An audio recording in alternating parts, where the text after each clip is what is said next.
अच्छा जी, यहाँ पे आ जाइए दोबारा। एग्जाम्पल हम परफॉर्म कर रहे थे ना अपनी ये वाली। यहाँ पे आपके पास हमने दो पैरामीटर लेने हैं, ठीक है। हमने कहा था एक पैरामीटर जो है इंट ए लेना चाहते हैं, ए ले लें, या फिर आप चाहें तो नाम 1 कॉमा नाम इंट लिख लीजिएगा साथ में लाजमी, क्योंकि पैरामीटर्स हैं नाम। यहाँ पे आपके पास दो पैरामीटर्स आ चुके हैं। Now what we have to do is, आपने यहाँ पे आना है और आपको एक सिंपल क्या करना है कि अपने पास ए के अंदर जो है नम 1 की वैल्यू आप होल्ड करवा रहे हैं, ठीक है, और बी के अंदर आप जो है नम 2 की वैल्यू होल्ड करवा रहे हैं, ठीक है।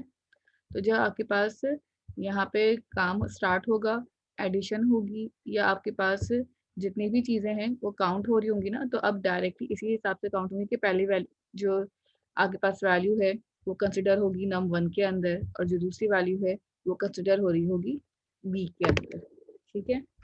यहाँ तक करने के बाद हम दोबारा आएंगे अपने पास। यहाँ पे देखें ये वाला काम जो था नीचे ये था डिफॉल्ट कंस्ट्रक्टर, इसको हम अभी इसी तरह से रख रहे हैं। इसी के नीचे आगे आप डिफरेंस देखेंगे कि अगर मेरे पास पैरामीटराइज कंस्ट्रक्टर होगा तो उसमें हम किस तरह से काम करते हैं। एडिशन ओबीजे, अच्छा अब ओबीजे डेफिनेटली आप यूज नहीं कर सकते, आप एक दफा यूज कर चुके हैं इस क्लास नेम वेरिएबल को, तो आपने ओबी लिख लें या कोई और नाम रख लें, लिख सकती हो, इसमें कोई भी मसला नहीं है। Now here we have to find write two parameters, ठीक है। फर्स्ट मैंने यहाँ पे डाल दिया 25 and the second one is 40। यहाँ पे दो पैरामीटर्स आ गए। इसी तरह आप चाहें तो जिस तरह आपने यहाँ पे ए और बी की वैल्यूज को प्रिंट करवाया था, इसी तरह आप यहाँ पे भी ए और बी की वैल्यूज को प्रिंट करवा सकें। बस यहाँ पे इसको ओ भी कर दें एंड दैट्स इट। यहाँ पे आपके पास आंसर डिफरेंट आ रहा होगा, और चाहें तो यहाँ पे बीच में ना आप एक मैसेज के लिए जस्ट अपने आसानी के लिए डबल कोटेशन के अंदर एक स्लैश एन दे रही हूँ ताकि वो थोड़ा सा और नेक्स्ट लाइन पे वो आ जाए, और यहाँ पे आके डबल कोटेशन में लिखिएगा इक्वल टू लगा लिया इस तरह से, और यहाँ पे एक छोटी सी हेडिंग डाल दी हमने पैरामीटराइज कंस्ट्रक्टर की।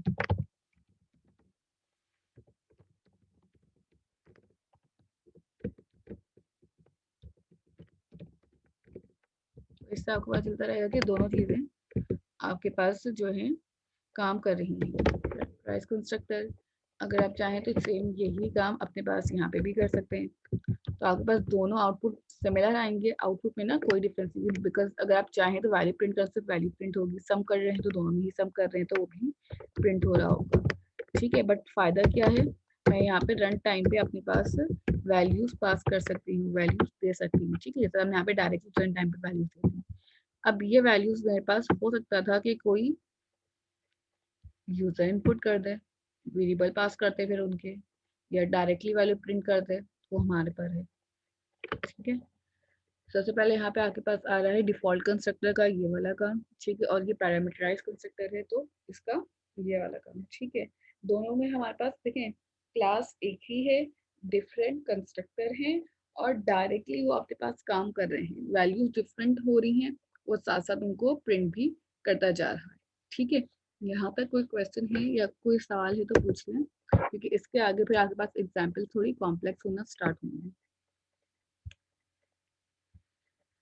अगर कोई क्वेश्चन है तो आप चैट में बता दें, या फिर हैंड रेस कर लें, हैंड रेस करना ज़्यादा सुटेबल है।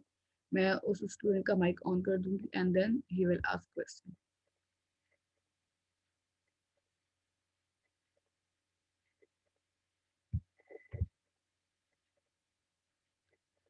ठीक है, नहीं क्वेश्चन ठीक है। अब यहाँ पे आप अपने पास इस एग्जाम्पल को परफॉर्म कर लें। सबसे पहले आप यहाँ पे आए, और यहाँ पे आने के बाद अपने पास ये वाला जो है पैरेंटलाइज कंस्ट्रक्टर, इसे आपने यहाँ पे डिफॉल्ट कंस्ट्रक्टर मैंने कमेंट भी किया हुआ है, यहाँ पे भी अपने पास कमेंट में लिख लें ताकि आपको याद रहे कि ये वाला जो कंस्ट्रक्टर है ये पैरामीटराइज्ड है,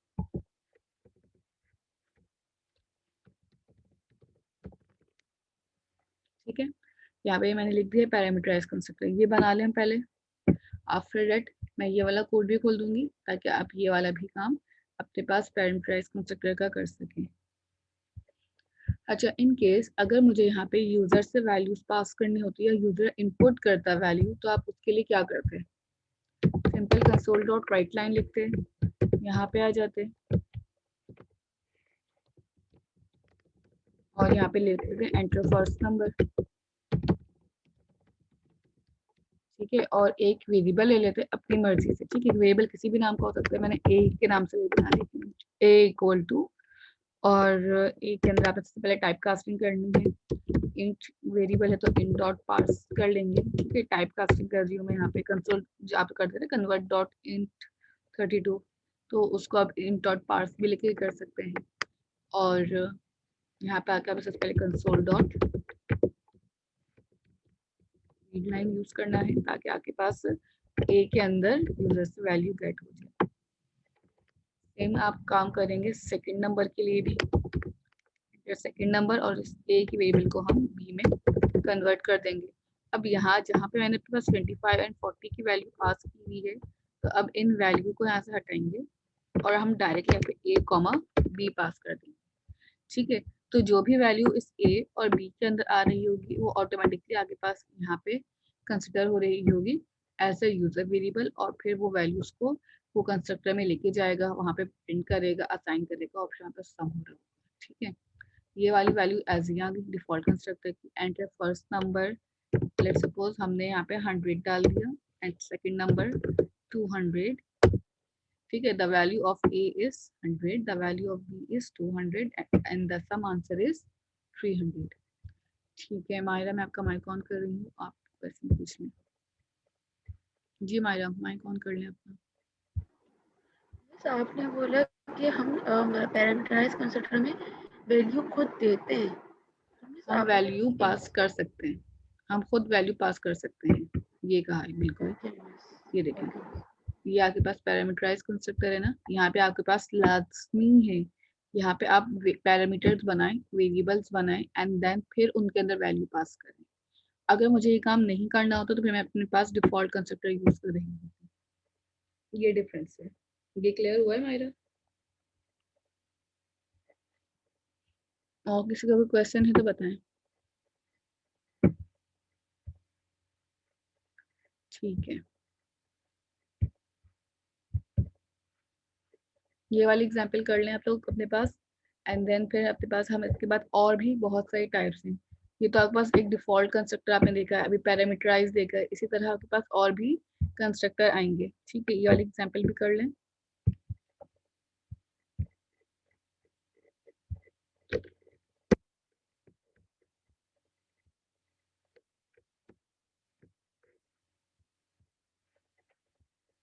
यहाँ पे मैं एक खोल देती हूँ, पहला भी वाला कर लें। ठीक है, जब ये वाला हो जाए तो मुझे बता दीजिएगा, देन फिर मैं अपने पास मेन वाला खोल दूंगी पार्ट, एंड देन फिर आप वहां से मेन का भी देख लीजिएगा कोड। अभी भी किसी को कंफ्यूजन है इन क्वेश्चंस में, पैरामीटराइज डिफॉल्ट, तो पूछ सकते हैं।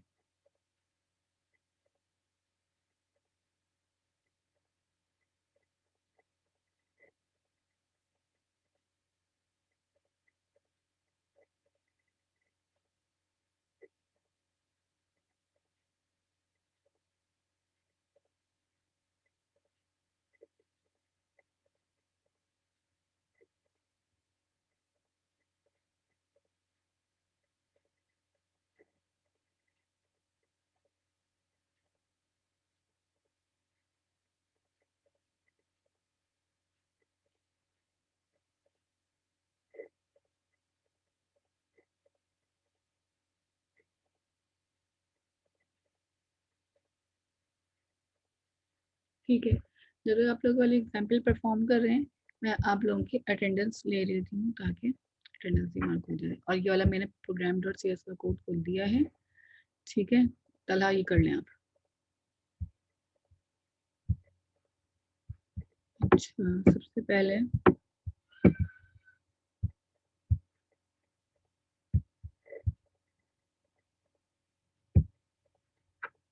अपने अटेंडेंस माइक में कॉल कीजिएगा, माइक ऑन कर सकते हैं आप लोग। ठीक है, सबसे पहले नाम है बाबर काशिफ। जी अमार, कोई क्वेश्चन है आपका?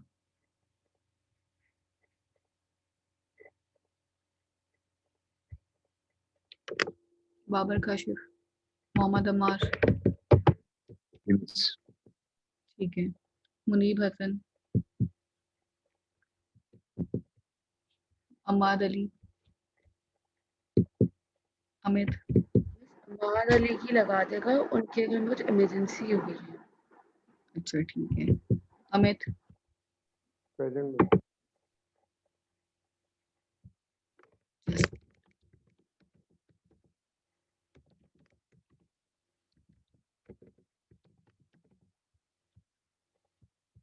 Tahir Murtaza,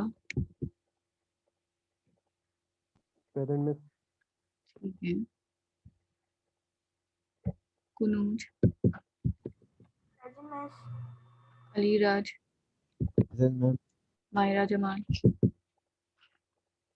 present miss. Saqib, Raif, Mohammad Usama, Present. ठीक है, सारिम, मरियम अनवर,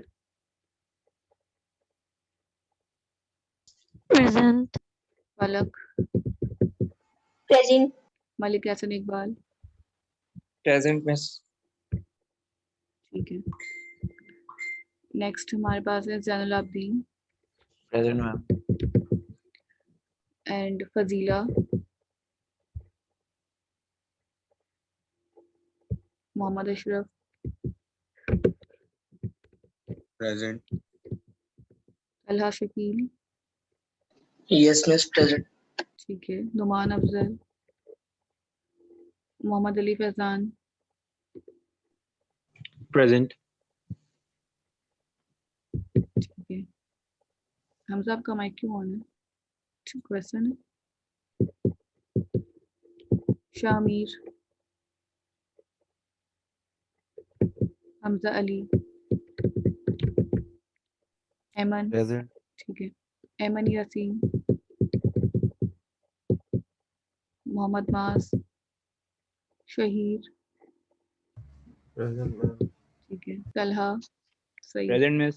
ठीक है, उजैर शफकत, मैंने एब्सेंट कॉल किए, मैं उनके नाम बता रही हूँ दोबारा, ठीक है, जिनके प्रेजेंट है उनका नाम नहीं लूंगी। सबसे पहले हमारे पास एब्सेंट है बाबर, अम्मार की प्रेजेंट है, ठीक है, अम्मार प्रेजेंट है, Yes ma'am मैं present हूँ. प्रेजेंट, सारिम, फजीला, शामीर, एमन और उजैर, ये लोग हैं उसे जिनके, प्रेजेंट में। उसे शफकत। ठीक है, अभी भी अगर किसी का नाम कॉल नहीं हुआ तो बता दीजिए। Miss Syed Saqib. Saqib, just a minute, Saqib अपनी आईडी बताएं, 11654. ठीक है, लगा दिया, और किसी का नुमान अफजल. मान आपकी लग चुकी है, अभी भी 23 स्टूडेंट्स की अटेंडेंस कॉल हुई है और क्लास में 24 है। बाबर की नहीं हुई अटेंडेंस, मुनीब की नहीं हुई है, सारिम की नहीं हुई है एंड फजीला जमाल, इनकी कॉल नहीं हुई है। फजीला बता क्यों नहीं रही है, प्रेजेंट है, ठीक है, नेट तो चल रहा है. ठीक है, शामिर की नहीं है, ठीक है, बाकी सबकी हो चुकी है, यहाँ तक ये वाली एग्जाम्पल होगी जी। शहीद पूछे, वैसे ये प्रोग्राम रन करने पे एरर आ रहा है, डिफॉल्ट कंस्ट्रक्टर कॉल हो रहा है आउटपुट में, लेकिन जो पैरामीटराइज कंस्ट्रक्टर है वो नहीं कॉल हो रहा। अच्छा अब मैं स्क्रीन शेयर करूँ,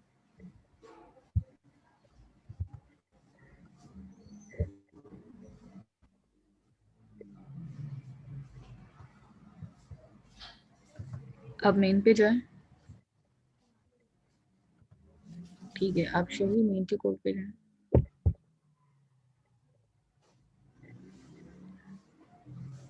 आपने एडिशन के नाम से बनाया है पैरामीटराइज कंस्ट्रक्टर ठीक है 42 and 2। अच्छा आपके पास जो वाला कोड दिखाएं क्लास जावा नहीं है ना, एडिशन डॉट वाली, हाँ ये वाली क्लास कोड है num1 and num2 this dot A. ठीक है रन करें।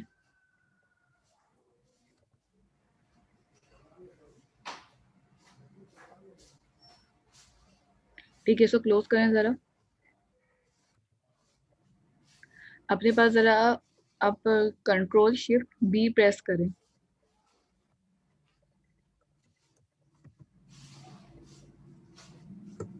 नहीं 0 सक्सीडेड हो रहा है ना आपके पास। आप ऊपर जाएं जरा, ऊपर टैब पे आपके पास ऑप्शन आ रहा होगा बिल्ड का, जी इसको ओपन करें। यहाँ पे रीबिल्ड का ऑप्शन है सेकंड वाला, उसको क्लिक करें। ठीक है अब आप रन करें कोड।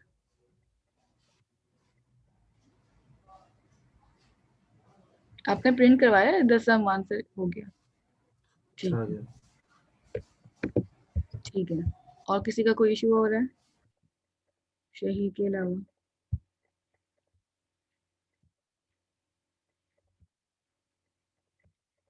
वापस आ जाते हैं अपनी स्क्रीन पे।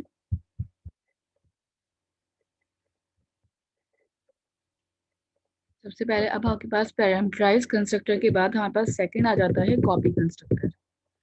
ठीक है नेक्स्ट एग्जांपल है हमारे पास कॉपी कंस्ट्रक्टर की। कॉपी कंस्ट्रक्टर में आपके पास क्या होता है, copy constructor which creates an object of copy variable from another object। देखें अभी तक ना हमें मल्टीपल कंस्ट्रक्टर बना रहे हैं, मल्टीपल वैल्यूज पास कर रहे हैं, बट अगर मैं चाहूँ कि मेरे पास एक ही कंस्ट्रक्टर की मल्टीपल कॉपीज बन जाए, यानी कि उस कंस्ट्रक्टर के अंदर जितनी भी वैल्यूज आ रही हैं, जितने भी वेरिएबल्स कॉल हो रहे हैं, या जितनी भी चीजें हमने उसके अंदर यूज की हुई हैं वो सारी की सारी कॉपी हो जाए, तो वो किस तरह से होगा। The purpose of a copy constructor is to initialize a new instance of to the value of an existing instance। Instance का मतलब क्या है, इंस्टेंस का मतलब है आपके पास जो आपने ऑब्जेक्ट बनाए हुए हैं ना, उनको यहाँ पे कहा जा रहा है न्यू इंस्टेंस है। ठीक है तो अगर पर्पस क्या होगा इस कॉपी कंस्ट्रक्टर का कि जो बने हुए इंस्टेंस हैं उन्हीं की वैल्यू को यूज करते हुए हम न्यू इंस्टेंस क्रिएट कर लें। ठीक है तो जब हमें न्यू इंस्टेंस की बात की जाएगी या न्यू कहेंगे आप इनिशियलाइज कंस्ट्रक्टर की बात की जाएगी, समझ जाना कि यहाँ पे कंस्ट्रक्टर की ही बात हो रही है, तो इंस्टेंस को ही कंस्ट्रक्टर कहते हैं। इसकी एग्जाम्पल बहुत इजी है। अभी आपने जो आप यूज किए हुई चीज है ना, आपने उन्हीं के अंदर थोड़ी सी चेंजेस करनी होंगी। फॉर एग्जाम्पल मेरे पास एक क्लास बनी हुई है यहाँ पे एम्प्लॉय की, इसका यहाँ पे एक पैरामीटराइज कंस्ट्रक्टर बना हुआ है एम्प्लॉय। देखिए यहाँ पे मैंने कॉपी बना रही हूँ, अपने ही कंस्ट्रक्टर की कॉपी बनाऊंगी। ठीक है कॉपी का मतलब क्या है कि मैं यहाँ पे ना जो भी काम नीचे वाले कंस्ट्रक्टर में कर रही हूँ, this one, let me open my, ये मेरे पास एक कंस्ट्रक्टर बना हुआ है। ठीक है ये दो उसके वेरिएबल हैं, ये देखें प्राइवेट वेरिएबल्स हमने डिक्लेयर किए, ये पब्लिक वेरिएबल्स नहीं है अभी। ठीक है अपने जितने भी वेरिएबल्स हम बना रहे थे ना वो पब्लिक थे, तो अब मैं यहाँ पे क्या ले रही हूँ प्राइवेट वेरिएबल। दो हमने यहाँ पे वेरिएबल बना लिए अपने प्राइवेटली। यहाँ पे अभी एक कंस्ट्रक्टर हमने यूज किया हुआ है नॉर्मल, जिससे हमने एक स्ट्रिंग लिया नेम और एक ले लिया इंटीजर एज। ठीक है वही वाला काम किया, दिस डॉट करके हम कर रहे हैं। ठीक है दिस कीवर्ड की डेफिनेशन छोटी सी इसको याद रखिएगा, this keyword is used to refer the current object. ठीक है जो भी आपका करंट ऑब्जेक्ट होगा उसको रेफर कर रहा होता है दिस कीवर्ड।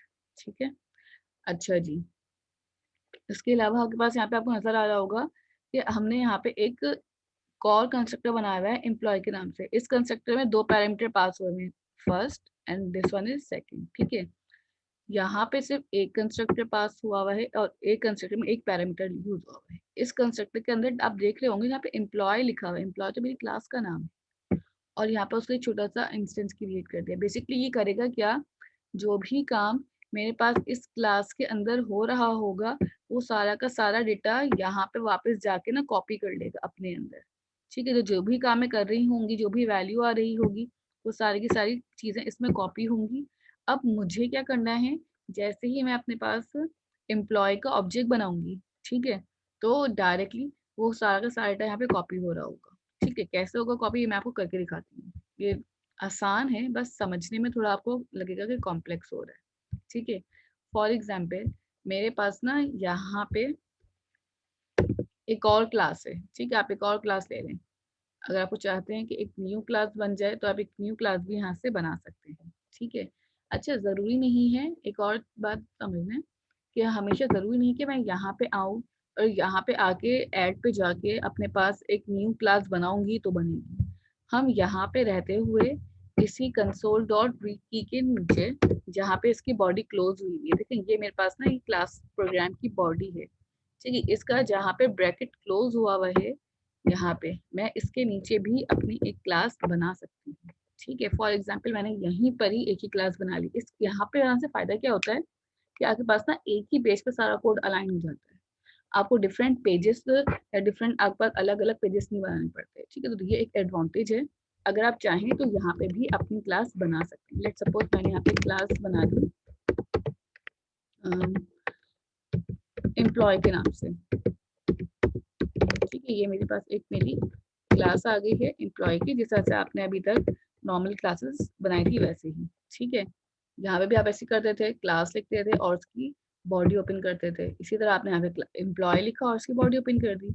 इसी के अंदर मैं आऊंगी, ठीक है। ये दोनों तरीके मैं बता रही हूँ, तो दोनों में से आपको जो आसान लगे आप उस पर उसको फॉलो करें। इनमें से कोई रिस्ट्रिक्शंस या कोई रूल्स एंड रेगुलेशन नहीं है कि आपने एक अलग से ही अलग सेपरेट पेज पे क्लास बनानी। अगर आप एक ही पेज पे क्लास बनाने काम करना चाहते हैं तो you can use this also, it's not a issue. अच्छा जी, यहाँ पे आके आपने दो प्राइवेट वेरिएबल्स को डिक्लेयर करना है। मैंने एक वेरिएबल ले लिया प्राइवेट नेम के नाम से, ठीक है। स्मॉल एन रखते हैं इसका, एन भी रख सकते थे और कॉमा लगा के। अच्छा, ये स्ट्रिंग टाइप का नाम होगा मेरे पास, ठीक है। और इसका हमने नाम रख लिया नहीं और टर्मिनेटर लगा दें यहाँ पे। अच्छा, एंड देन फिर हम के पास क्या करेंगे, यहाँ पे आएंगे। देखें, अगर आपको अलग से क्लास बनानी है मास, तो आपको यहाँ पे राइट सॉल्यूशन एक्सप्लोरर पे जाके राइट क्लिक करना होता है और राइट क्लिक करने के बाद ऐड पे जाके आप क्लास पे क्लिक करते हैं, ठीक है। लेट सपोज अगर स्टूडेंट की क्लास बनानी होगी मुझे, तो मैं यहाँ पे आके सिंपल स्टूडेंट लिख दूंगी और एंटर कर दूंगी, तो ये मेरे पास एक अलग सेपरेट क्लास बन गई। यही सेम काम मैं अपने पास यहाँ पे program.css के अंदर नीचे भी लिख के कर सकती हूँ, ठीक है। तो ये मेरी मर्जी है कि मैं किस तरह से करने में इंटरेस्टेड हूँ। इसमें कोई हार्ड एंड फास्ट या कोई रूल फिक्स नहीं हुआ कि इसके लिए आप ये वाला करें या उसके लिए आप वो वाला करें। आपको जो इजी लगता है आप उनमें से चूज कर लें अपनी मर्जी से। यहाँ पे दो वेरिएबल बनाने हैं मुझे, एक मेरे पास प्राइवेट इंट एज, ठीक है। यहाँ पे आपके पास दो वेरिएबल बन गए। Now we have to make two constructor है, ठीक है। फर्स्ट कंस्ट्रक्टर मेरे पास क्या होगा, वही हम जो काम कर रहे होते हैं नॉर्मल। सबसे पहले आपने यहाँ पे क्लास का नाम लिखा, ठीक है। एम्प्लॉयज में class name and round brackets, यहाँ पे कंस्ट्रक्टर पब्लिक बना दीजिएगा, ठीक है। अब यहाँ पे आके मैंने दो पैरामीटर पास कर दिए, string N comma and A, ठीक है। मैंने यहाँ पे लिखा simple name is equal to N terminator and age is equal to A terminator, ठीक है। ये हमने सिंपल अभी अपने पास काम किया था, अभी उसमें भी क्या था एडिशन के लिए। Now we have to make another constructor, ठीक है। एम्प्लॉय के नाम से ही बनेगा, राउंड ब्रैकेट्स एंड इसकी बॉडी ओपन। मैंने यहाँ पे अपने पास क्या लिखा, दोबारा अपनी क्लास का नाम और एक इसका इंस्टेंस क्रिएट कर लिया EMP के नाम से, ठीक है। ये मेरी क्लास का नाम है जो मैंने यहाँ पे मेंशन किया हुआ है, और EMP क्या है मेरे पास, एक इसका इंस्टेंस है जो कि कॉल करने में मुझे हेल्प करेगा। इसके अंदर आएंगे और अंदर आने के आपने सिंपल क्या करना है, यहाँ पे भी वही वाला काम करना है जो आपने अपने पास ऊपर किया था, ठीक है। कैसे किया था, मैंने यहाँ पे लिख दिया name is equal to employee dot name, ठीक है।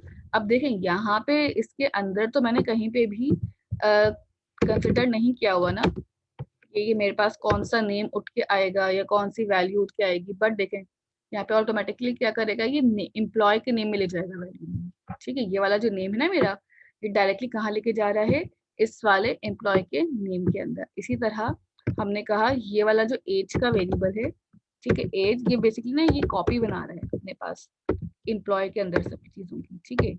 जो भी एज आ रही होगी उसकी भी कॉपी इसमें भी रख लो और एक कॉपी यहाँ पे भी डाल दो, ठीक है। तो इस तरह से ना बस ना सब चीज़ों की कॉपी बन रही होगी। तो अगर आप कॉपी बनाना चाहते हैं तो कॉपी भी बना सकते हैं अपने पास। मेन में सिर्फ हम क्या चेंजेस करेंगे, ऊपर जाके यहाँ पे इस क्लास का आप ऑब्जेक्ट बनाएंगे, ठीक है, और ऑब्जेक्ट बनाने के बाद फिर उसको यूज करेंगे। देखिए अमित, दिस यूज करने का मतलब ये है कि दिस का जो एक्चुअल फायदा है ना, वो तब आप लोगों को ज्यादा अच्छा और क्लियर होता कि यहाँ पे भी आपके पास सेम नेम लिखा हुआ है, मैं यहाँ पे भी नेम लिख सकती हूँ और यहाँ पे भी मैं एज लिख सकती हूँ, ठीक है। Now the confusion is that कि अब क्या होगा मेरे पास कि मुझे समझ नहीं आएगा कि आपके पास ना कौन सा वाला नेम मैं यहाँ पे लिख रही हूँ। मैं यहाँ पे भी नेम लिख दूंगी, ठीक है, नेम लिख दिया, यहाँ पे भी मैंने एज लिख दिया। अब कंफ्यूजन क्या हो रही है, मुझे नहीं क्लियर हो रहा कि यार यहाँ पे ये वाला नेम कहाँ पे लिखा हुआ है, ये वाला नेम कहाँ पे लिखा हुआ है। तो जो क्लास के वेरिएबल होंगे, this is my class variable, class fields, उनसे पहले हम यहाँ पे क्या लिख देंगे, दिस डॉट नेम, ठीक है। अब क्या ये कह रहा है कि ये वाला जो वेरिएबल है, देखो हाईलाइट भी हुआ आपको नजर आ रहा होगा यहाँ से, ये वाला जो रेफर कर रहा है वो मेरे करंट वैलिड वेरिएबल को रेफर कर रहा है। सेम एज इट इज यहाँ पे क्या होगा, दिस डॉट एज, ठीक है। तो जब आपके पास सेम नेम के क्लास प्रॉपर्टी भी हो और सेम नेम के पैरामीटर्स भी हो, then we can use this. तो यहाँ पे अब दिस का इस्तेमाल समझ आ रहा है सही। अगर आपके पास दिस आपने डिफरेंट रखे हुए हैं पैरामीटर्स, नेम भी डिफरेंट है, जैसा हमने एडिशन में डिफरेंट डिफरेंट रखे हुए थे, यहाँ पे ए और बी रखा हुआ था, यहाँ पे num1 एंड num2 रखा हुआ था, तो इस सिनेरियो में मुझे रीड नहीं पड़ती दिस कीवर्ड की, डायरेक्टली और समझ सकता है कि हाँ यहाँ पे डिफरेंट वेरिएबल्स है तो डिफरेंट ही काम हो रहा है। तो दिस कीवर्ड जो है आपके पास से यूज होता है, रेफर करता है करंट ऑब्जेक्ट को, ठीक है। तो इसकी डेफिनेशन भी यही है, this keyword is used to refer the current object, ठीक है। यहाँ तक क्लियर है ये? अच्छा, अब आपके पास यहाँ पे आ जाएंगे, ठीक है जी तलहा, आपके पास ये सिर्फ कॉपी के लिए यूज होगा। नाउ अब आपके पास क्या होगा, मेन के अंदर आप दोबारा जाएंगे और मेन के अंदर दोबारा जाके आप इसका भी एक ऑब्जेक्ट बना लेंगे। यहाँ पे आ गए। अच्छा, अब आपकी मर्जी है, आपने यूजर से इनपुट लेना है या डायरेक्टली अपने पास काम करना है हार्ड कोडेड वैल्यूज को पास करके, ठीक है। यहाँ पे आप पैरामीटराइज कंस्ट्रक्टर से आप हेडिंग लगा दें कॉपी कंस्ट्रक्टर की, ठीक है। और यहाँ पे आके अब मैं आपके पास अपनी एम्प्लॉय की क्लास का ऑब्जेक्ट बना रही हूँ, एम्प्लॉय E1, ठीक है, is equal to new employee and ground brackets terminator. यहाँ पे वो मुझसे एक पैरामीटर मांग रहा है, क्या मांग रहा है, नेम और एज, ठीक है। तो सबसे पहले हमने यहाँ पे डबल कोटेशन में नेम लिख दिया है अली, और इसकी एज हमने कह दिया है कि वी हैव एज इज 22, ठीक है।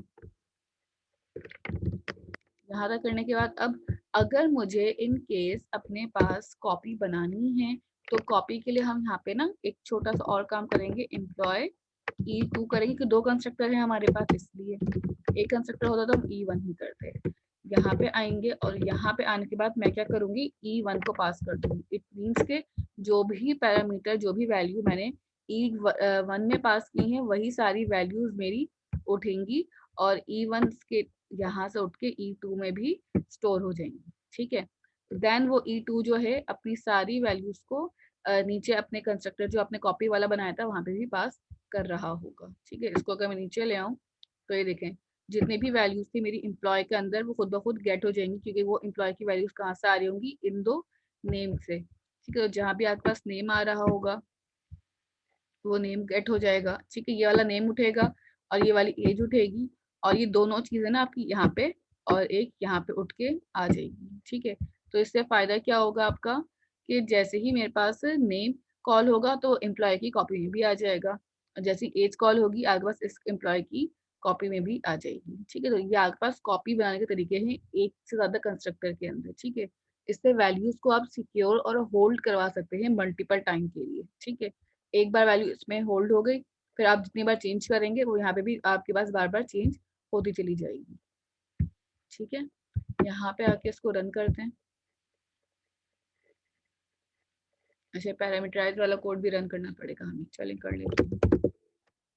यहाँ पे आपके पास कॉपी कंस्ट्रक्टर आ रहा है, कॉपी कंस्ट्रक्टर में कोई भी चीज अभी आपने प्रिंट नहीं करवाई है, ठीक है। तो आप ऊपर कंसोल डॉट राइट लाइन में ना प्रिंट भी करवा लें, ठीक है। आपने खाली ऑब्जेक्ट बना के छोड़ दिया वैल्यू को पास करके, कंसोल डॉट राइट लाइन में अब आपके पास सिंपल मैं यहाँ पे आके E1 या E2 प्रिंट करना चाहें वो आपकी मर्जी, ठीक है। E2 डॉट नेम कर सकते हैं या E1 डॉट नेम को अगर आपको प्रिंट करना है, ठीक है। वो आप पे डिपेंड करता है कि क्या आप प्रिंट करें। जैसे हमने यहाँ पे अलग से प्रिंट का मेथड बना दिया था और फिर उसके अंदर हम सारी प्रिंटिंग कर रहे थे अपनी, जितना भी कोड मुझे प्रिंट करना था। लेट सपोज कि यहाँ पे आके अपने पास ही नीचे जैसे यहाँ पे 2 कंस्ट्रक्टर बनाए हैं, इसी के नीचे आके मैं एक मेथड बना रही हूँ। अब देखिए मेथड और कंस्ट्रक्टर में फर्क कितना होता है। पब्लिक वॉइड प्रिंट डेटा, ठीक है। पब्लिक वॉइड प्रिंट डेटा की आप एंटर करें और यहाँ पे आके सिंपल अब हम क्या करेंगे, अपने पास कंसोल डॉट राइट लाइन लगाएंगे और इसमें आके आपने एक छोटा सा मैसेज लिख दिया, द एम्प्लॉय नेम इज, और यहाँ पे आके अपने पास आपने वेरिएबल कॉल कर लिया दिस वन, ठीक है। और सेम एज इट इज, अब आपके पास ना यहाँ पे मर्जी है, आप ऐसे भी कर सकते हैं EMP एम्प्लॉय डॉट करके, ठीक है, या फिर डायरेक्टली भी हमारे पास यहाँ पे नेम लिख सकते हैं। जब नेम भी लिखेंगे तो भी वो गेट कर लेगा, ठीक है। सेम एज इट इज यहीं पे आ जाए दोबारा और यहाँ पे आके एम्प्लॉय एज का प्रिंट करवा लें और यहाँ पे आपके पास एज का वेरिएबल कॉल हो गया। ये दोनों काम हो गए। Now what we have to do, जब हम यहाँ पे आके प्रिंट करवाएंगे कंसोल डॉट राइट लाइन में, तो इसकी लिए भी आपको लिखने की नीड नहीं है। आप खाली क्या लिखें, E1 लिखना पड़ेगा या E2 लिखना पड़ेगा, कोई बता सकता है मुझे मैसेज पे कि यहाँ पे अब जब मुझे मेथड कॉल करना है तो मैं E1 डॉट करूँ या E2 डॉट करूँ।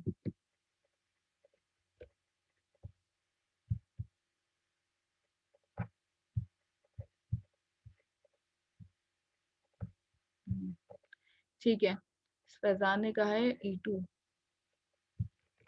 E2 डॉट किया जैसे ही मैंने, तो इस क्लास के अंदर देखें E2 डॉट में भी आ गया बस प्रिंट डेटा, ठीक है। प्रिंट डेटा को आपने यहाँ पे कॉल कर लिया। देखें ये काम ना दोनों तरीकों से हो सकता है। अगर मैं E1 डॉट भी करूंगी तो भी मेरे पास ये ऑप्शन आएगा। तो ये मेरी मर्जी है कि मैं कौन सी क्लास से कॉल करूँ, क्योंकि आगे बाद क्लास का ऑब्जेक्ट बनता है तो जितना भी काम क्लास में हुआ हुआ होगा वो डायरेक्टली सारा कॉल हो रहा होगा। तो इट्स अप टू यू कि आप E1 से कर सकना चाहें E1 से कर लें, यहाँ पे E2 से करना चाहें E2 से कर लें, आंसर सेम आएगा।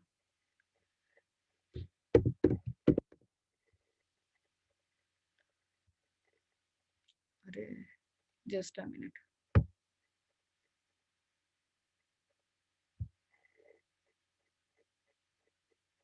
दोबारा कोड रन करते हैं, ठीक है। एंटर फर्स्ट नंबर, ठीक है, एंटर कर दें। अच्छा यहाँ पे आपके पास student employ name is Ali आ गया और एम्प्लॉय एज इज ये आ गई 22, ठीक है। आपके पास तीनों कोड एट अ टाइम एक साथ रन हो रहे हैं। इसी तरह आप चाहें तो इसको भी यूजर से इनपुट ले सकते हैं कि आपके पास जो यूजर नेम है वो भी हार्ड कोडेड ना हो, यूजर से इनपुट आ रहा हो। इसी तरह जो आपके पास एज है वो भी यूजर खुद इनपुट करे। तो ये मेरे पे डिपेंड करता है कि मैं अपने पास हार्ड कोडेड वैल्यूज ले रही हूँ या अपने पास जो है यूजर से इनपुट लेके काम कर रही हूँ। यहाँ तक क्लियर है? यहाँ तक कोई क्वेश्चन है किसी का तो पूछ लें।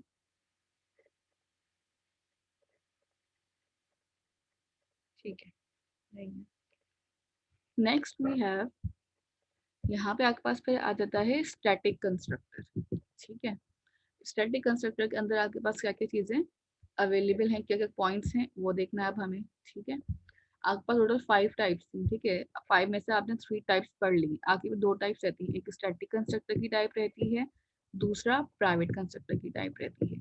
और फिर हम पढ़ेंगे कंस्ट्रक्टर ओवरलोडिंग। कंस्ट्रक्टर ओवरलोडिंग एक अलग टॉपिक है, ठीक है। ये भी आज की क्लास में आपको कवर करना है, ठीक है। सबसे पहले आप यहाँ पे आ जाएं स्टैटिक कंस्ट्रक्टर पे, ठीक है।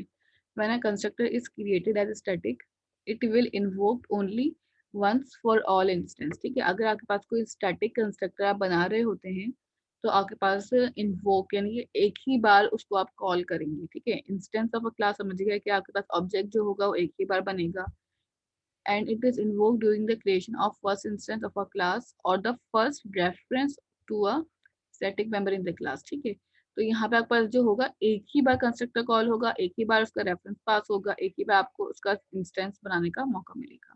A static constructor is used to initialize static values, ठीक है।